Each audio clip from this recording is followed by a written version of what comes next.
Well, good morning, Cornerstone. It's good to see you. This is Pastor Bryan. This is Andrew Lasavio. This is Rebecca Lasavio. The reason we're laughing is I joked around and called Andrew David several times, which is his brother's name. It wasn't a joke. It was on accident. Yeah. There were that's how the joke became funny. Half joke, half reality. Let's be honest. Yeah, so anyways, welcome. Glad you're here. We have two purposes this morning. One is to talk about our church services in July, which will be very quick, and then also just to catch up with our missionaries here from Albania. And we kind of made an announcement at church 2 weeks ago, and now we're just going to follow up with a little bit more of the details a little bit and answer your questions. So to start off, I just want to let you guys know that July will be Church in the Park also. Woo-hoo. Summer in the Park is really turning into Summer in the Park. And if you're curious about why, you can go back, listen to our sermons. There's times where we've talked about it in there, or just email me at bryan@cornerstoneisland.org, or give the church a call and we'll answer your questions about why we're still in the park. But I'm loving Church in the Park. One big service, 9 a.m. Yeah. What are your guys' thoughts on that? Yeah, it's been awesome. We love being outdoors. We love being able to be together with all of you, safely distant, of course, but still together as one big family. It's been really, really neat, special to be a part of. Our kids are really enjoying it. Yeah, it's good. Yeah, Peter, I'm sure you can tell because, he's yelling and shouting during the service. The kids are running everywhere. I think he was saying my name one time. That's right. Well, every time you've been talking, mentioning Peter. Yeah. Peter? Me? Peter? What? He talked me. Yeah. He's talking about me. We're studying the book of Matthew. If you haven't been following us in the book of Matthew, it talks a little bit about Peter in there. So yeah, it does. Every time you say Peter. He's listening. Yeah. Oh, that's good. That's better than most, isn't it? He's not sleeping and he's listening. That's right.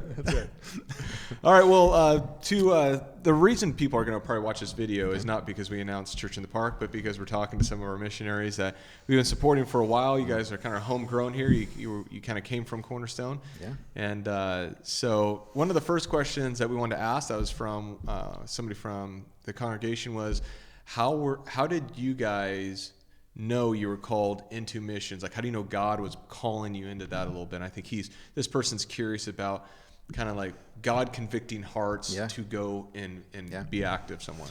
That's a great question. I'll start off answering, and then I'll let Rebecca talk because our stories overlap a little bit. Okay.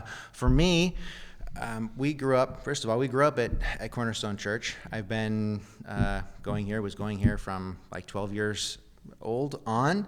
Graduated high school, went to college at Sac State, came back, was youth pastor here for a couple years. And from an overall perspective, I always knew that I wanted to serve God with my life. And I didn't know what that would look like all the time, but I knew that I loved the Lord. I wanted to serve Him. I wanted to be active in not only sharing my faith, but really living out my faith in practical ways into the world around me, whether that was here at Cornerstone, whether that was working in IT, whether that was at school, whatever that was, but being active and purposeful in how I lived and reflecting Christ and sharing Christ with people and just walking alongside folks. That was something that I have always wanted to do. As far as the specific call to Albania, that came for me kind of literally in an email. We had been connected with the work there, which Rebecca will share maybe a little bit of her story. So she'd been there already for 4 years, and I'd been there on a number of short-term trips. And knew what was going on. My heart was open to the possibility of serving. The email came, there was trouble going on over there, some hard things, and I said, well, what can I do to help? And the answer came back, come. It was just one word. Like, okay, well, what do I do with that? Email says come. I'm going, well, I don't know. That's kind of a big thing. Just got married. We've got a kid. What do we do with that? So we prayed about it, we talked to people, and really felt that we had the ability to go and serve there. We had some of the skill sets necessary to go and do that, and it seemed like there was an open door, and so we walked through it. And so for the last 10 years, we've been over there working with street kids, expanding the ministries connected with the day center that many of you know, and growing leaders to ultimately take our place. I've been doing that purposefully for a long time.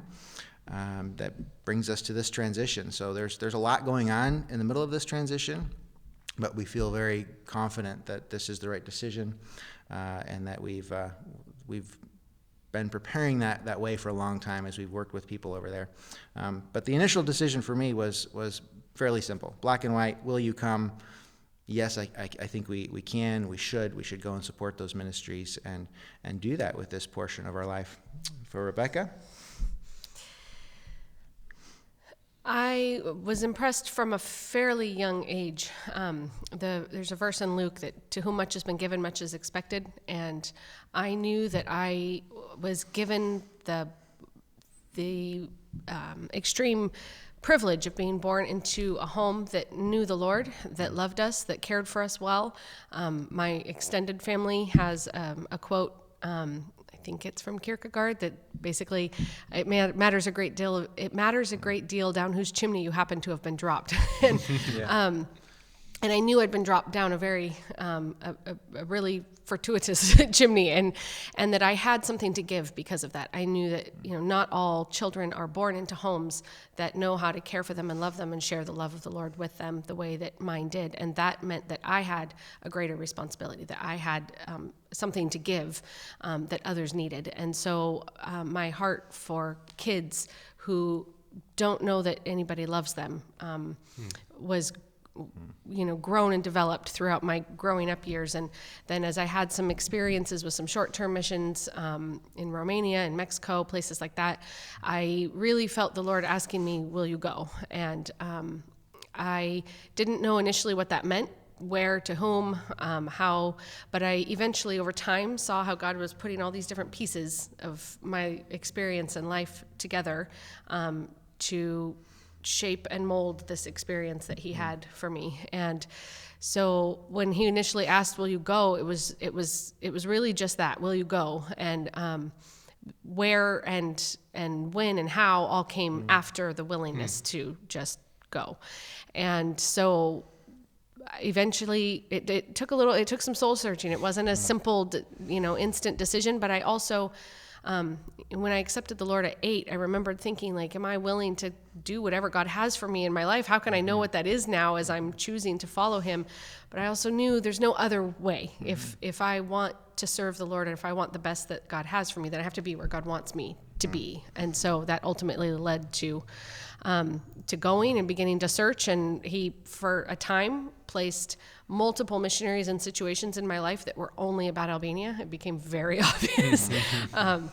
So the initial flight over there was pretty hard. I'd never been, didn't know what I was flying into, had expectations that were vastly out of line with what I actually found. But God led me there, led me through a process of discovering the ministry that he had for me. And so after 4 years of being there by myself, came home and got married. And then when our oldest, Anna, was 1, we started the process of going back over and headed back when she would just turn 2 and Amy was on the way. So. I think it's interesting. I love that question too. Sometimes the answer to that question, I love that Rebecca said, was sometimes he just wants you to say yes. And often what I've experienced, not only in saying yes and going, but in being there, is that often he doesn't share what comes next after you say yes. And you say, yes, I'm willing to serve, but often that means living in the moment, serving in the moment, prayerfully considering what comes next, but on a day-to-day, week-to-week basis. Sometimes he doesn't say, this is going to be your 5-year plan, and then this is going to be the 10-year plan, and here's what I have for you 20 years from now. He says, say yes. And COVID's in the middle. That's right. COVID's in the middle. He says, say yes to me today, and then say yes to me tomorrow, and I will share with you what you need to know when you need to know it. And maybe I won't share what you need to know. You just have to trust. To trust. It's being willing to say yes, even in the middle of uncertainty. Yeah, that's good. And go anyway. Right on. The second question was just in general. One thing that we talked about before we started this video was that our intention is to keep this short and sweet. So there's going to be a lot more details behind what's going on, but we're just trying to give like general answers. And so if you're like, man, I really am curious about this or that, they're real people. We are. Actually. Yeah. So you can just go and talk to them and ask them, and they'd be more than happy to talk with you about these things. So just in a general sense, what was the ministry you guys were doing over there? Sure. We were operating at an executive director level for the Kennedy Foundation, running ministries to youth and children. So we ran a day center for street kids. We ran a project for adolescent gypsy boys and another project for adolescent gypsy girls, a mentoring program. And we ran a care home, which was a long-term residential care home for abused girls that needed help out. So we would rescue these girls and then stay with them through 18, 21 years old, and then had a transitional apartment, that sort of thing that they could move through. So we ran those ministries, we managed them, visioneered them. We're involved in everything from running the finances for them to training leadership to working with staff and everything between A to Z in that world. So we did that for about 10 years. Do you concur with that? Do you concur? Yeah. Anything you want to add? Anything you missed? Had a lot of babies. Yeah, that's right. That was part of it. Yeah, right. You know what? Tell us about that. Babies in Greece, babies in Albania, babies in, babies. We love kids. I know right? the feeling. Yeah, so, that's right. Yeah, you can relate. So, yeah, it was just a journey through some pretty unique times, unique places. Going to Greece for medical care and eyeglasses and everything. So it was, different, totally different. Yeah. Well, the third question has to do with why we're making this video. So Sure. you guys have how long have you been in ministry, and then what kind of is causing you guys to take a new journey here? Sure. Well, we started the transition to Albania in 2009. So that's when I got the email, 2009, which started this massive shift for us. Landed in Albania 2010. So we've been serving there since then. So about 10 years we've been on the field. And from the beginning, we had gone in. Our initial commitment was 2 years. We'll go for 2 years. We know there's a lot going on. We feel like we need to be a part and be a part of that solution to get these ministries back where they should be and could be, to touch as many lives as possible, but in the best way. So anyway, to live into these ministries for 2 years. Came to the end of 2 years and God's not done using us here. So we extended our time for another 2 years. And again, it's this, you say yes, and sometimes the timing is a little fluid. So we said yes again, we'll stay. From that point, seems like we're going to be here longer term. So we went on the long-term route with World Venture and stayed another, 4 plus 6 is 10? So another 6 years after that. But it was always, we wanted to get these ministries to a place where they were healthy and where the leadership there could do our job, basically. So that was a piece of us coming to our decision today, was really feeling like we have solid directors there in place running both the day center ministries and the safe home ministries that are they're solid. They love the Lord. They are good at what they do, and they have a vision and drive for each of those ministries, and we see them taking them on.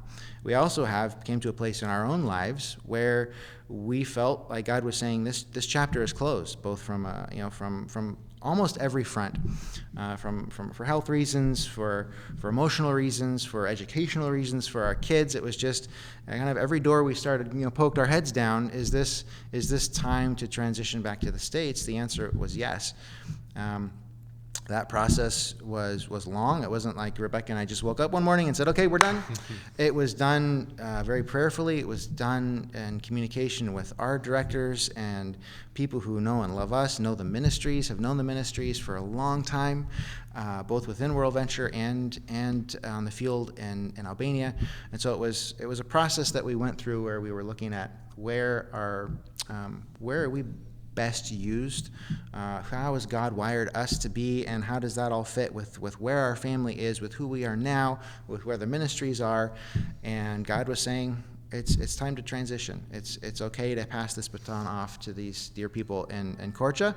So we knew that it was time to transition back, and that process was done prayerfully, was done with leadership, with a lot of people coming around us and saying, yep, I think it's time. In saying yes to the Lord, as I mentioned before, sometimes we don't know what's next, and that's the case for this transition. He said, made it clear that it's time to come back, but we don't know exactly what's next. So that's, we're dealing in a situation of flux, not only with COVID, but in this transition back. We're still missionaries with World Venture. We're still here on home assignment through the end of July, and then our plan is head back to Albania. Can we find flights? Are the borders going to be open? Will they go in lockdown when we head back to close up our house? We don't know. So this is one day at a time. We're seeing what's available flight-wise, what's available transport-wise within the country. Can we get there? Can we close up our house? Can we get back? Can we? But when can we do these things? So these are big transitional rocks that we're working on moving, hills to climb, pick your analogy. But we need to get there, close up. Everybody over there knows that we're transitioning back, so that's not a surprise for them, but it will be important to go and say goodbye and to do that well. And then our plan is to be there for probably 4 weeks or so, go through that process, and then transition back here. So be in prayer for us during this time of transition, for clarity. We do feel that we'd like to stay in this general area, which is, for those of you watching other places, Amador County-ish, to be close to family, because our families are here, and we'd love to spend this next chapter being close to them. So that's important to us. And I appreciate that as well. Yeah, that's right, 'cause it means we're close to Cornerstone, close to Bryan. And I love spending time with David. So that's right. Thank you, Steve. That's right. Yeah, we're here all week. Do you concur? Anything to add? I've sort of been running the mic here. I don't have anything to add. All right. No. Okay. All right. So the next thing that came up with several questions and several people were like, okay, so the people that have been financially supporting now, they're like, okay, so if we want to continue, and let me take a moment here. So first off, a little bit of the philosophy of ministry that you may have seen come out a little bit is equipping the people in that area to serve in ministry there and spread the gospel there. And then when something's rolling, kind of handing it off to the locals is kind of a general philosophy. So what we do is these missionaries do have to transition, and there's transition time. And typically, I believe, good, solid churches want to help support through that time also. Mm-hmm. So while World Venture, that their time with World Venture will conclude at one point, there's still transition time, and so there's people that want to continue to support. So the question is, okay, so when you're kind of closing with World Venture and we want to continue supporting the transitional piece of that, whether that's 3 months, 6 months, 8 months, whatever that is, how do people give and support in that way financially? Sure. Because we assume Cornerstone Church is going to be praying for you guys, right? Sure. And relationally supporting you guys. So then just the financial piece, which is a huge practical piece, how do we continue that?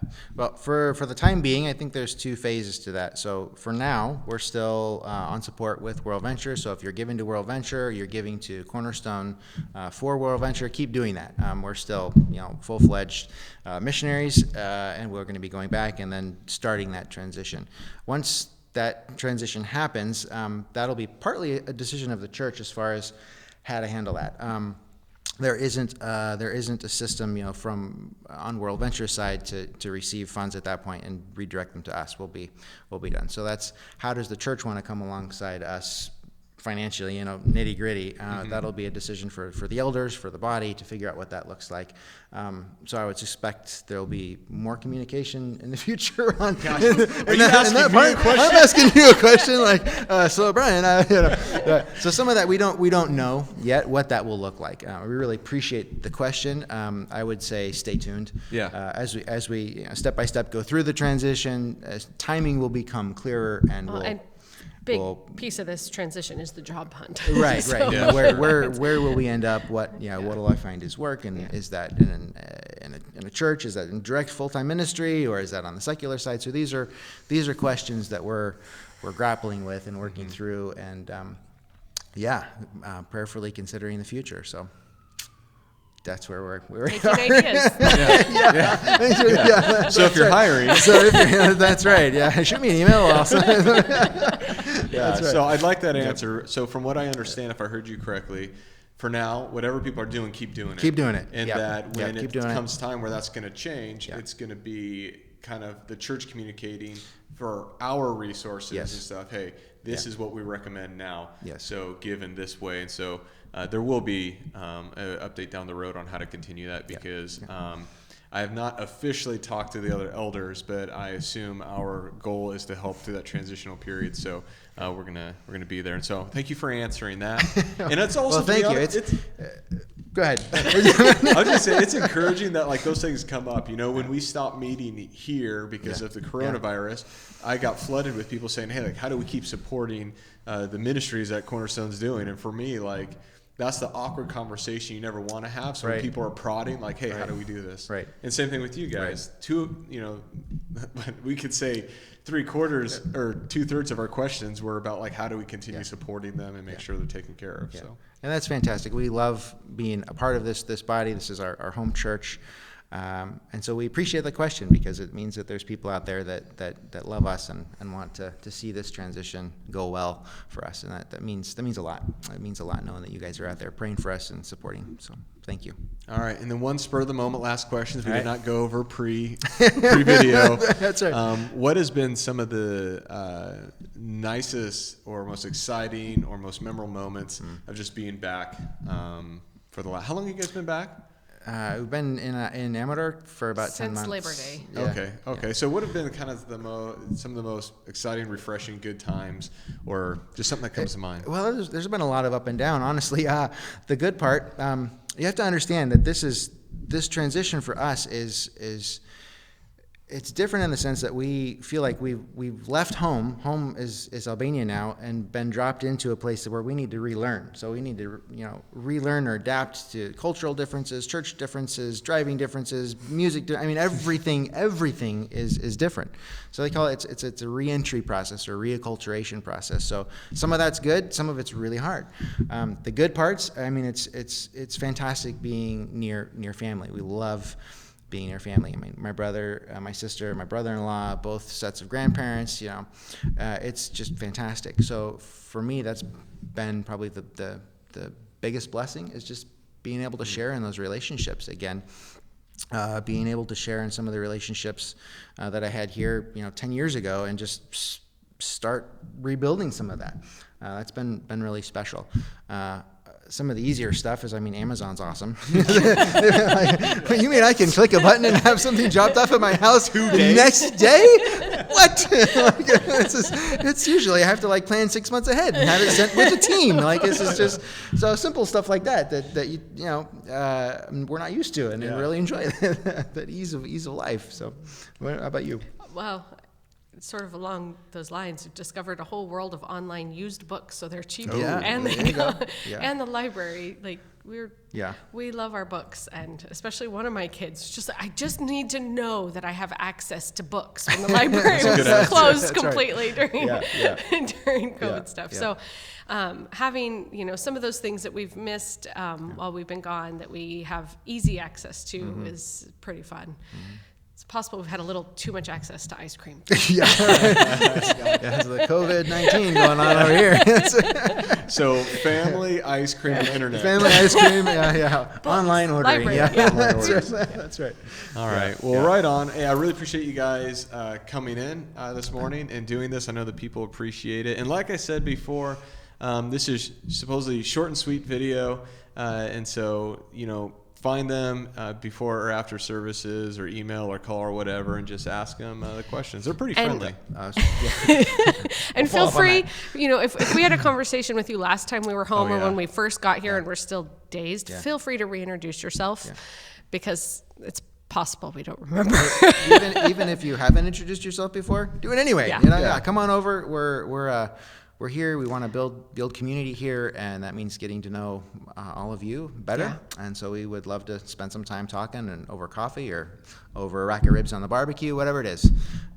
Or if it's after, and if there's ribs, I'll be there. When it's allowed to have ribs in the backyard again, we can do that. Yeah. So reintroduce yourself, right? We're like, well, Yeah. I introduced myself to him 2 years ago. Yeah, so did 550 other people. So go ahead and let them know who you are and Yep. get them ribs. That's right. Oh, I do the rib cooking. Oh, do you? I mean, I do. Tell me. We'll have to We'll come talk. back to We'll this. talk. Yeah, we'll talk. All right. Well, hey, that concludes the video for this week. We love and care about you, and we'll see you this Sunday at the park, 9 a.m., one service, all the way through July at this point, okay? So we'll see you guys later. All right. See you guys. Bye.